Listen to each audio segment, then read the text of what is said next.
Hey folks, Stuart Palm here, and I thought I'd make a unboxing or rather unbagging video for you all to show you what you receive in Hong Kong if someone in your household is tested positive for COVID. At the beginning of this week on Monday, my son, who's 7 years old, we do home tests very often. He wasn't feeling well. He did a home test and he tested positive. Thankfully, the rest of us have since still tested negative, so that's a blessing.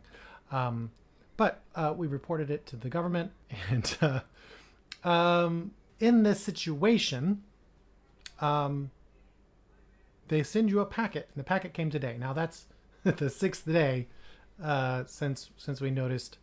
But even still, it's great that they have a system for sending a packet.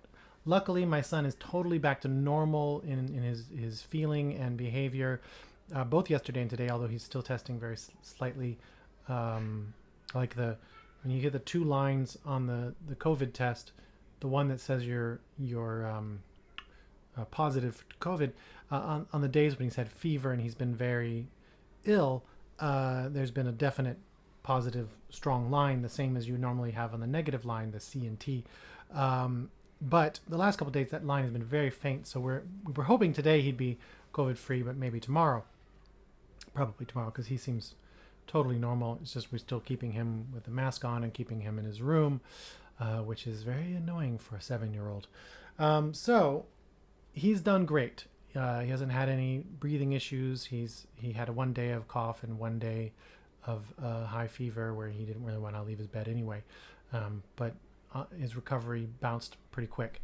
And so we haven't needed some of the things that are in here, but it's impressive what they do send. So I'm going to open this up and let you know what you get in Hong Kong whenever somebody's COVID positive. There's some paperwork and folders and things in here. So there's a guide, handbook for persons tested positive. Handbook for persons tested preliminary positive or positive pending. They really went all for the alliteration. Admission to hospitals or isolation facilities. Now, the first thing we got when we reported it is a text message to everybody that said that you can either quarantine in your home, which is what we've done, or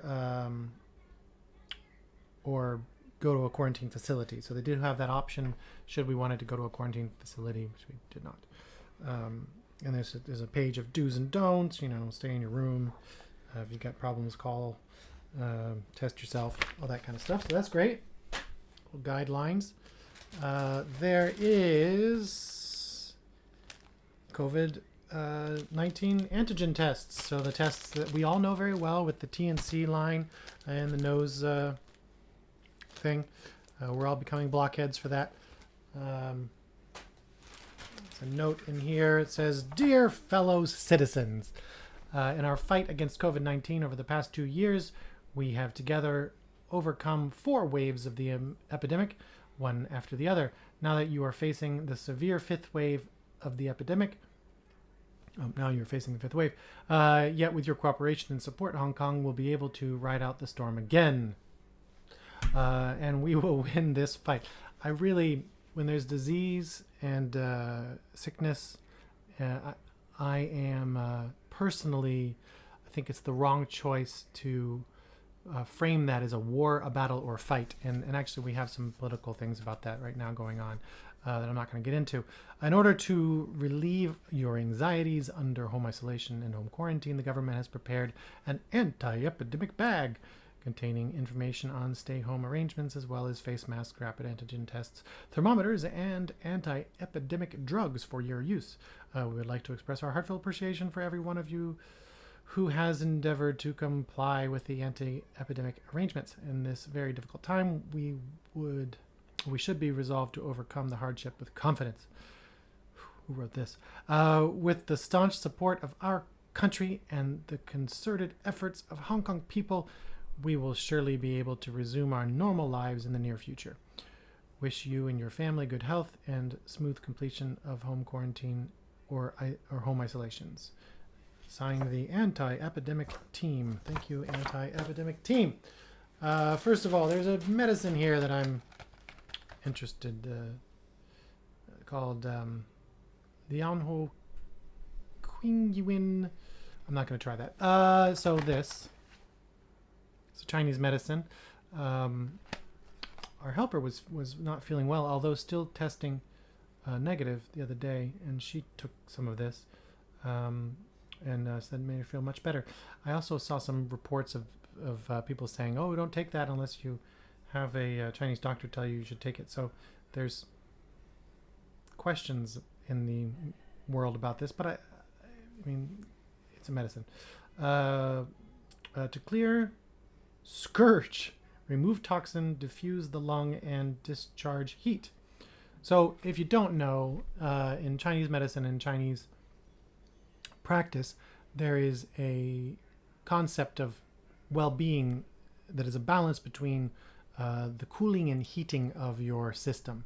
And this is not like actual heat, it's like a concept of sort of yin and yang. So some foods are heaty, some foods are cooling.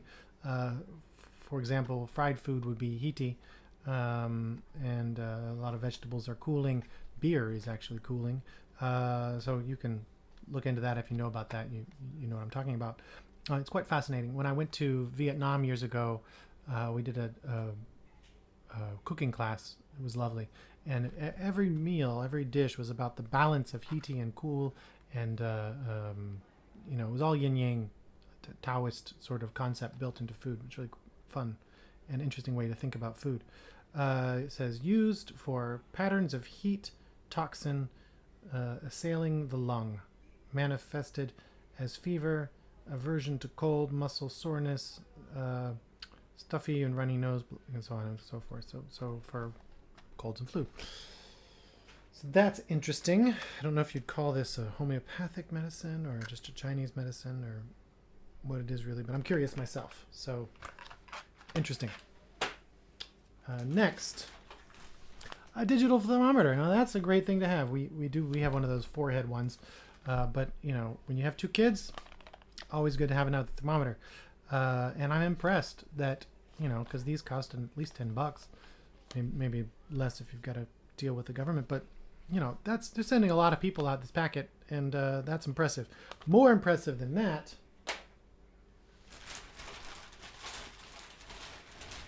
is this. This is a fingertip oximeter. So it gives you your heart rate and oxygen level based on your finger. And I am impressed. I'm impressed because this is a $20 item, I think, if you buy it or more. So your finger goes in there. I think as soon as your finger goes in, this thing should turn on. Oh, yep, there it goes. So now it's going to tell me how much oxygen there is in my blood and give me my heart rate. All right, let's slow that heart rate down.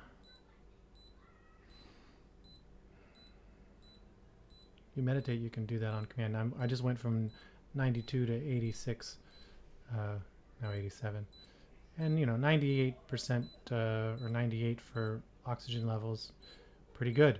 And the funny thing about getting this is I wanted one of these, and I actually looked at the store for something like this about a year ago or longer, and I couldn't find one. And the reason I wanted one is because I do something in my show where I have somebody take my pulse, and as they're taking my pulse, I stop my pulse. And people think sometimes that it's hypnotic or it's, you know, I'm cheating somehow, but I'm going to show you I can do it, and then it'll even show up on the pulse meter here. So for just a few seconds, you'll see that I'll be able to stop the pulse. I'll slow it down and then I'll stop it.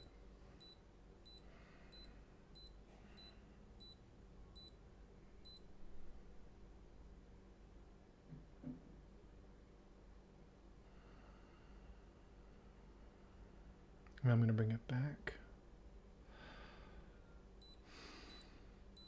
So there's a fun one for you. So when I bring it back, it usually goes up a little bit fast. So I'm back to 91 now, and I can bring it back down. Now 83. There you go. 75. So that's a oximeter, and I'm glad to have one. It's just basically a laser that goes through your finger and sees your blood and measures it. It's pretty cool. Thank you, Hong Kong government, for the new toy. I'm sure I'm sure that that's boggled some of your minds as well. Also in this bag there are 1, 2, 3, 4, 5 COVID tests and a packet of paracetamol, which for those of you not in Asia, paracetamol is basically Tylenol, acetaminophen. It's a, painkiller. So that is the set for the family. They also sent an individual packet for each member of the household with 5 tests for them and a handbook of home quarantine. So really, I mean, that's a lot of cool stuff and some more paperwork. Of course, Hong Kong loves paperwork. Oh, there's paperwork on paracetamol, so you know what's up, and how to do the COVID test, which we all know now. I have, before Omicron hit Hong Kong, I had already done 30 plus COVID tests because working with people and working in a bar restaurant environment, it's mandatory that I, at least from the company, is also from Hong Kong, that I have regular testing. So I was at least once a week for a long time. And then once Omicron hit, I'd be doing this at least 3 times a week. And so I've had so many COVID tests. It's insane. So definitely I've gotten used to that, and it's a really strange thing to be normalizing. I remember years ago when my son had to do one of those tests because they wanted to test to see if he had the influenza, and it was traumatic for him because for a kid, sticking something up your nose is a bit weird, and I was like, oh, that's not fun. So now we're all used to it. He's even willing to do it. My daughter's done it a bunch of times. But that's the way we do. It looks like the vaccinations are working well for them. I'm impressed that and very thankful that none of us here, other than my son, have become COVID positive. And we've been very vigilant about washing hands and cleaning surfaces and keeping him in his room, and but also providing him with things to do. And man, it's a struggle, but it's been effective. So my best to anyone else out there who's struggling with this. There are many cases in the city. Thankfully, everyone that I know who's had it, it's been basically like a medium to difficult flu. Nobody's had to go to a hospital or anything like that. But there are lots of deaths. But then on that note, when I look at the numbers of deaths for population of Hong Kong and compared to, say, New York City, it's relatively low. So it's all about perspective and who you are in that sense. And not to say that it's, not a terrible thing that's happening. And my heart goes out to everyone whose family members have died from COVID. But, my hope is that we can realize that this is endemic. This is going to keep mutating, and the mutations are doing what mutations normally do. And I don't have any medical training, so take anything I say with a grain of salt. But it seems the world is experiencing that this is spreading faster, wider, but that as it does, the effects are less lethal. And I'm assuming and hoping that as it mutates further, that'll be the case as it becomes, more and more. And in that situation, the world just needs to realize that what we have to do is monitor, be aware, and shows, send support. And, that's largely what Hong Kong has been doing.